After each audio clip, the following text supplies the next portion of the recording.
আমরা তাদের যেভাবে বলেছে আমরা সেইভাবে করার চেষ্টা করেছি সর্বকাল, সেটা মেনে চলার চেষ্টা করেছি। কিন্তু আমাদের বিপক্ষ দল সেটা না মেনে তারা তাদের কর্মকাণ্ড চালিয়ে যাচ্ছে।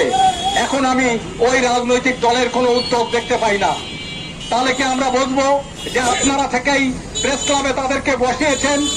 আমরা কি তাহলে বুঝবো আপনারা থেকেই আমাদের বিরুদ্ধে মামলা নিয়েছেন? যেটি এই সমাজে, যেটি এখানে এই সাতক্ষীরার আকাশে বাতাসে ধ্বনিত হচ্ছে যে একটি রাজনৈতিক দল থেকে আমাদের বিরুদ্ধে মামলা করিয়েছে, একটি রাজনৈতিক দল থেকে ওখানে তাদেরকে বসিয়েছে। আমি পরিষ্কার করে, আমরা এখানে যারা আছি সবাই সেখানে যাব, যে আমরা স্মারকলিপিটা দিয়ে সেই মতো কর্মস্থলে চলে যাব। এই কথা বলে আমি আজকের এই আমাদের বিক্ষোভ সমাবেশ সমাপ্ত ঘোষণা করলাম। আল্লাহ হাফেজ। চেষ্টা করবেন বলেছিলেন, আমরা তাদের উদ্যোগকে স্বাগত জানিয়েছিলাম। আমাদের একটি দল তাদের সাথে কথা বলেছিলেন, তারা যখন যেটা বলেছে আমরা সেটা মেনে চলার চেষ্টা করেছি। কিন্তু আমাদের বিপক্ষ দল সেটা না মেনে তারা তাদের কর্মকাণ্ড চালিয়ে যাচ্ছে।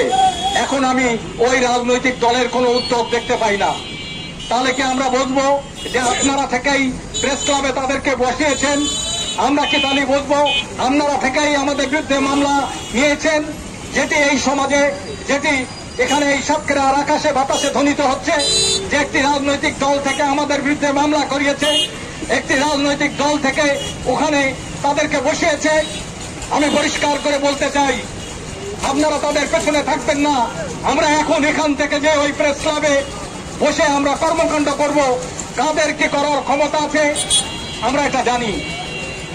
আপনি বাইরের থেকে খালি নিয়ে আসেন আর ভাড়া করা গুন্ডা সন্ত্রাসী নিয়ে আসেন, তাদের কি করার ক্ষমতা আছে আমাদের যারা আছে আমরা জানি। যারা মূল স্ট্রিমের সাংবাদিক, যারা সামনের সারির সাংবাদিক, তারা প্রেস ক্লাবে যাবে, সেখানে বাধা আসবে কেন? প্রেস ক্লাব তো সাংবাদিকদের জন্য, প্রেস ক্লাব তো সন্ত্রাসীদের জন্য না, মাসুলম্যানদের জন্য না, ভূমিদস্যুদের জন্য না। তাহলে সেখানে বাধা আসবে কেন? সেখানে বাধা আপনারা থেকেই দেওয়ার ব্যবস্থা করেছেন। আমি প্রশাসনের দৃষ্টি আকর্ষণ করে বলছি, আপনারা ভালো হয়ে যান। যদি ভালো না হন, আপনারা কি করেন, কোথায় কি করেন, কি করছেন?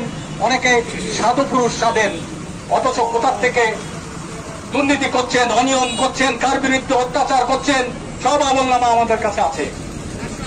আমরা সাতক্ষীরার মানুষের স্বার্থে, সাতক্ষীরার মানুষের উন্নয়নের স্বার্থে আমরা অনেক কিছু বলতে চাই না, কিন্তু আমাদের বলতে বাধ্য করবেন না। সাথে সাথে একটি কথা বলে আমি পরিষ্কার